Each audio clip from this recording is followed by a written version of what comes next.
helping people cope with and overcome life's challenges. This is Life Transformations with Michael Hart, certified Christian counselor and director of Ottawa's Elim Counseling Services. Hi, this is Michael Hart of Elim Counseling Services, and I want to thank you for listening to this episode of the Life Transformation radio show.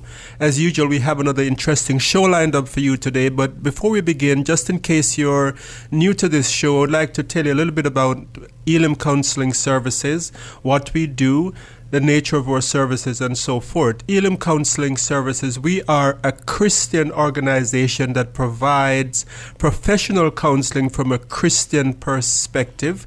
We offer professional counseling that are covered by most insurance companies. And yes, we do put on this radio show as well because we think it is a good way of getting the message out there as to the type of help that is available, the type of challenges that people within Christian circles, especially, but also are faced with. And today we have another show that tackles one of that issue. The show today is entitled Childhood Emotional Wounds and Their Effect. And as usual, we're going to take a biblical perspective of that. So we'll be looking at Leviticus 24, verse 10 to 12. And I'm just reminded now that I didn't give out the contact information for Elim. So if you're not familiar with us, you can find out more about us at elimcounselingministry.com. Elim is spelled E-L-I-M. Counseling is spelled with two L's. elimcounselingministry.com. And our telephone number is 613-699-1677. Again, 613-699-1677. And with me in studio today is the wonderful Melissa Waggott. Thanks for that intro, Michael. It's great to be back with you. It feels like it's been a bit of a while for us getting to be back in studio together. And one of the things you didn't mention off the top too that I think is exciting for listeners to know is we have a bit of an upcoming conference that people can take advantage of if they want. And it's coming up on September 26th, and it will be held from 9 till 12 at 1825 St. Joseph Boulevard. And it's a conference that's being held for free of charge. And it's really going to be tackling anxiety, depression, and other life challenges. So I encourage people, if you're listening and interested, to check out the website or give us a call for more information. I know there's a lot of people already excited to go and learn about these issues and hear from some great speakers and hopefully get some tools that they can apply. Absolutely. And thank you very much for reminding me to mention the seminar, because I'm very excited to offer this seminar because I think it will be covering a number of important topics that needs to be covered. And we decided to do this seminar free of cost because we think it was so important that we didn't want cost to be a barrier to anyone not attending this seminar. So we'll be looking at interesting topics. One of the opening session will be dealing with mental health literacy, learning the basics about anxiety and depression. Then from there we'll have two breakout sessions, one of which will be dealing with building resilience and positive mental health. And the second one will be looking at beyond self-harm and addictions, and so how to stop maladaptive coping practices. Then we'll have another two sessions in the afternoon, one of which is living with a mentally ill spouse, the do's and don'ts and how to cope. I know there are some of you out there who might be living a situation that you're struggling with. You have a spouse that is depressed or maybe going through bipolar disorder, maybe schizophrenia, or some other mental health challenge. And I think it's very important for us to know how to deal with those situations when they come up.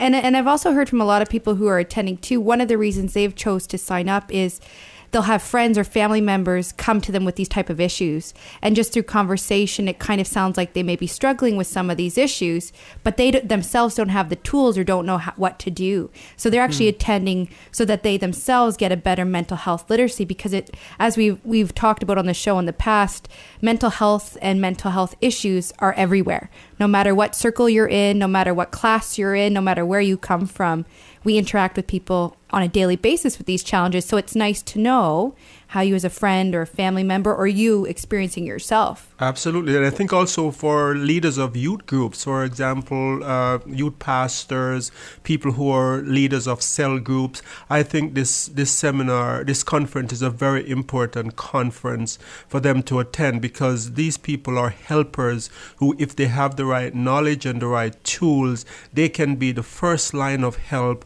to others when they're struggling with these issues. One of the other topics that I didn't mention off the bat, I skipped over it, is one of the first session will be dealing with strategies for parents of children and adolescents with mental health issues. So if you're a parent or even a youth leader that needs to have some tools to deal with children in your youth group that is dealing with mental health challenges, I think this conference is a must attend for you. Then in the final session, we'll be looking at spiritual crisis and depression. I think this is a very important topic because there is a big misunderstanding surrounding the nature of depression and whether or not it is a lack of faith. So in that final session, we'll be looking at spiritual crisis and depression, the battle of the mind. And yours truly will be speaking in that closing session, and I look forward to exploring that topic with my audience. Let me say that the registration so far has been very brisk. We are close to capacity already, and we are still 3 weeks from the conference. So if you need to, although the conference is free, you do need to pre-register early, because, as I said, we are running out of space for the seminar, for the conference. Mm-hmm. So as we said, you can get more information off our website or giving us a call at 613-699-1677. And we really hope you can attend this exciting free seminar. But now, I guess, is to get into the meat and potatoes of today's show. You alluded off the top what we're going to be talking about. We like to keep people in suspense, don't we? We do. Leave people hanging is sort of the Michael Hart and Melissa strategy here. But we were going to talk about today childhood emotional wounds and the effects that they have. And as you said, in terms of how we've designed this radio show, that we really take a biblical perspective of things. You've drawn out of the book of Leviticus a story that kind of alludes to how your upbringing as a child can impact you later on in life. So can you share that story with us? Absolutely. It's from Leviticus chapter 24 and verses 10 to 12. So let me read. Verse 10 begins, "Now the son of an Israelite mother and an Egyptian father went out among the Israelites, and a fight broke out in the camp between him and an Israelite. The son of the Israelite woman blasphemed the name with a curse. So they brought him to Moses. His mother's name was Shilomith, the daughter of Dibri, the Danite. They put him in custody until the will of the Lord should be made clear to them." So here we have a situation where a young man that is nameless in the text, is not given a name, his condition superseded his identity.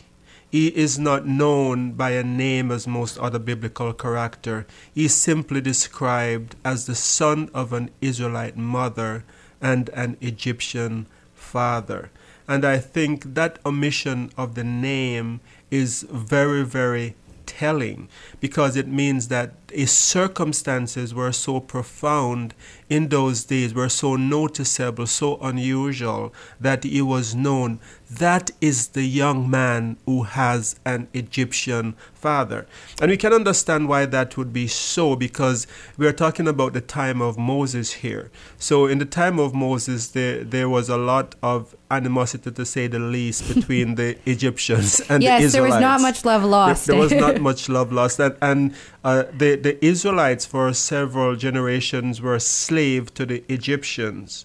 So if you take it and put it within that context, you can realize that this mother who had this Egyptian son, maybe her situation was such that she was raped by an Egyptian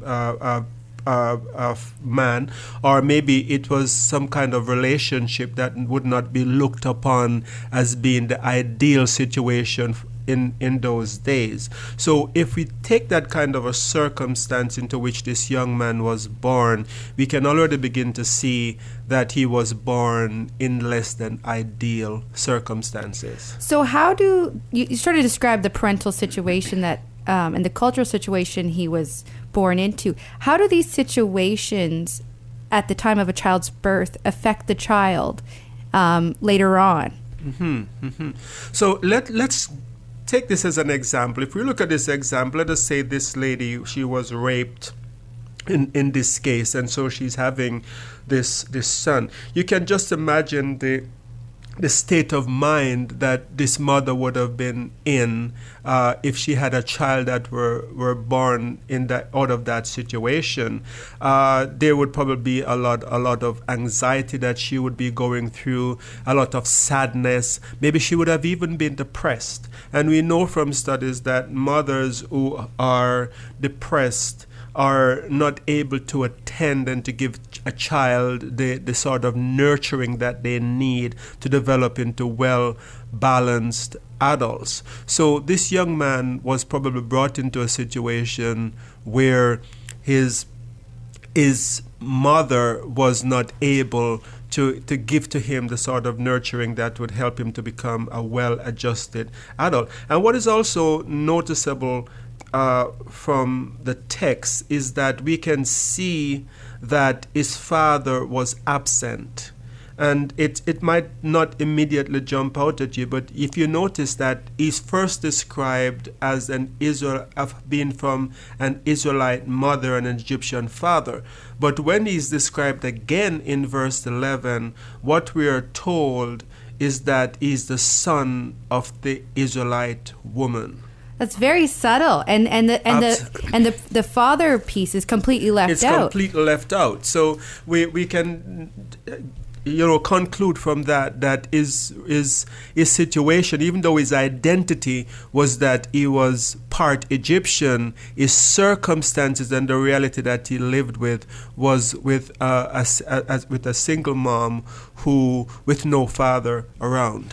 And as you say, you can see how those circumstances have a lot of impact on a child. It's that sort of nature-nurture effect where the product of the environment can't be taken lightly. There's an influence from the time you're born. So what kind of negative effects do less than ideal circumstances have on children? Yes, but prior to that question, let me just build first a little bit more on the troubled childhood aspect of it. Because if you have a mother who is depressed, and I talk about the lack of attention that could be there as a result of that, you could also have a mother who is possibly angry.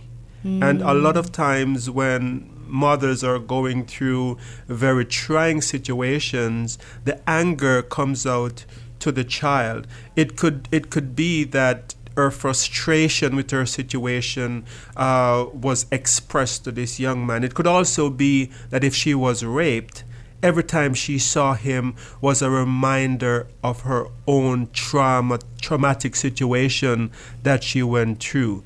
So maybe she didn't have the love and the care that towards him that he would need. So that sort of troubled childhood, this would lead to a very troubled childhood. We could also see gather from the text that if he's identified among his peers growing up as the child, the one who has an Egyptian father, it's not far-fetched to think that maybe he was bullied, he was made fun of because he was different. He was the different child. You can really see the stigma, as you say, culturally at the time when you think of the relationship that was, I should say, lack of relationship going on between the Israelites and the Egyptians, how that would be very stigmatizing in that cultural context. Absolutely. And it makes you think of even the things we see today with children who we've talked about in the past who are bullied or stigmatized or feel left out. Right. How you've had people you've talked about in the past who come to your office in their 50s and or cry still and are crying because of things that happened when they were bullied as a kid. Absolutely. So this is how deeply scarring these childhood experiences can be. And so in this text we see this young man who is the son of an Egyptian father who had an absent father, who probably had a mother that could not care for him because of her, in a way that he needed because of her own circumstances, who probably because of her emotion could not give to him the love that he needed to be to grow up to be a well-adjusted young man. We see that this troubled childhood now plays out later on in the story, and we're going to get into the negative effect as you have asked me later on. But if we just zero in on the bullying aspect a little bit more, he would have been the child on the playground, so to speak. He would have been different. He's not an Israelite. He has Egyptian blood. He has the blood of the enemy. He doesn't look like one of us. He's different. And so with that kind of possible bullying and teasing that goes on, you can see how this would affect him and his development. And I think of people who may be out there listening too, who identify with those feelings of being that different kid on the playground or on the school bus or wherever, and those emotions that come from that, and being cast out and not feeling like you ever belong. So if we think about that and that kind of negative effects that happen to kids on the playground just because they're different, I think it's important for parents to know how to protect their kids if they're going through, if they're likely to be picked on the school ground because they're different. It's important to be able to bulletproof your kids by telling them what to do in case they're picked on, in case they're called certain names, what to do if they're physically, if they're pushed or hit on the playground or teased because of the fact that they look different. I think we can't wait for these things to happen as parents. If you have a child who is likely to be picked on for whatever, sometimes it's the difference is because the child has some kind of a physical disability, and so it's important not to wait for things to happen, but to be proactive, even to the point of talking with teachers to say that these are some situations that could arise and we are concerned and we would like you to be on top of it. And I think, though, as we talked about in this story, where it sounds like the mom maybe potentially didn't have that skill set to identify or maybe be available to her own kids to maybe address that before it became like a picked on situation in the schoolyard. So if you're someone who didn't have that proactive parent growing up, how do you deal with those things as you get older? Absolutely. It's difficult because if you don't have a parent who is in your corner because maybe they are depressed and they themselves are going through issues, then in a lot of cases the child is left to fend for that on themselves. Some children are lucky enough to have teachers who are very involved on the playground and can see things, spot things that are happening and deal with it. But a lot of times we find that the opposite is true, that these children are left to deal with it themselves, and a lot of these children grow up very scarred because they were teased repeatedly, day in, day out, and they grow up having a lot of psychological effects from that. If you have just joined us, you're listening to the Life Transformation Radio Show. I'm your host, Michael Hart of Elim Counselling Services, and today we're discussing childhood emotional wounds and their effect. And our text today is from Leviticus 24, verse 10 to 12. And with me in studio today, as usual, is Melissa Waggett. I'm back. He's having me back. And if you're not familiar with Elim Counseling Services, you can find out more about us at elimcounselingministry.com. Elim is spelled E-L-I-M, counseling with 2 L's, ministry.com. And our telephone is 613-699-1677. And again, thank you for listening to this episode of the Life Transformation Radio Show. And so, Michael, we were just talking about how these issues that can occur in childhood for a variety reasons. And we talked about this story in Leviticus that this gentleman probably grew up with a mom who was absent, and he was probably stigmatized and cast out from his peers.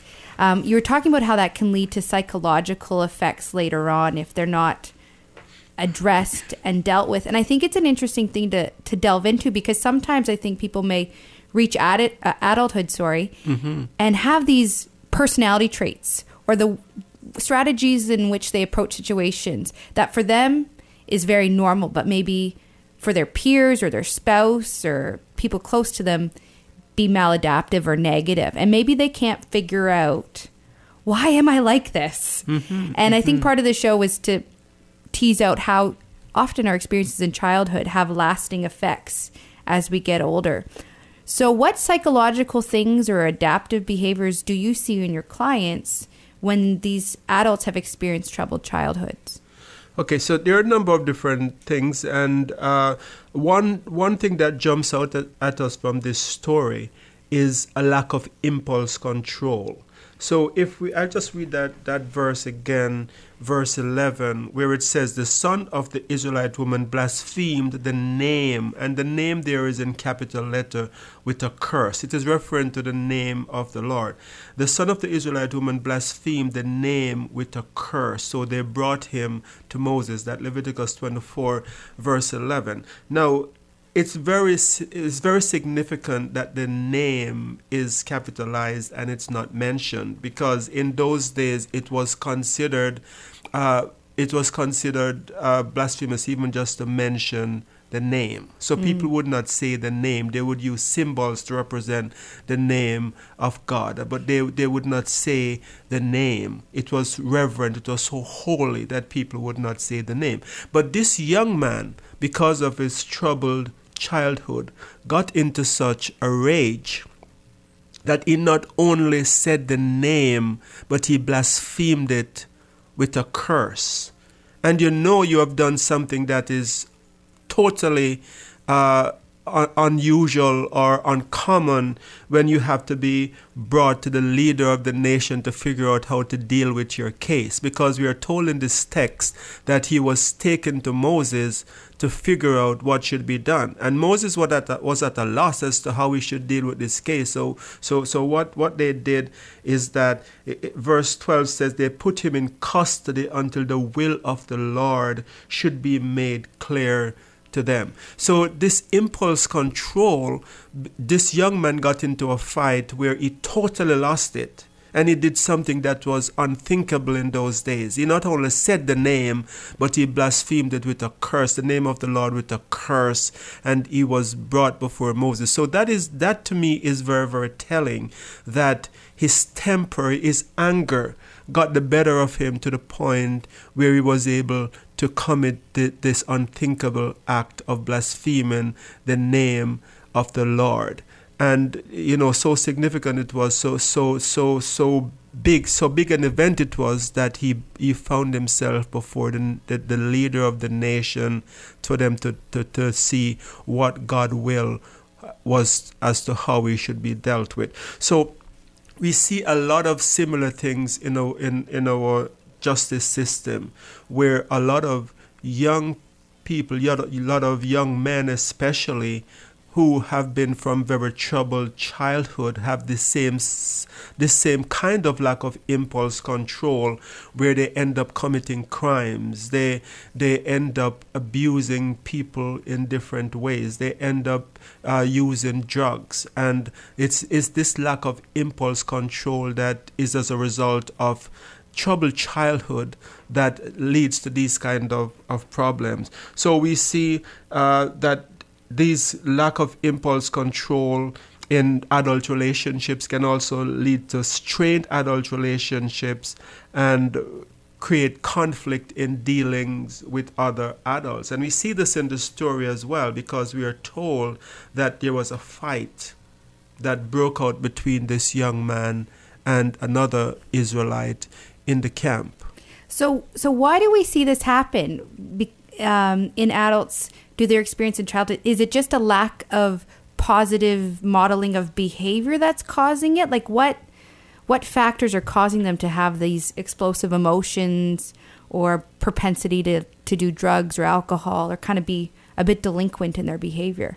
Well, it could be a patterning of behavior. It could be something that they see around them that is the norm, like drinking. That could possibly be a part of it. But if you think about it, if someone is hurting and they're feeling less than, they're feeling that somehow, they have been treated unfairly, they have been dealt a bad hand in life.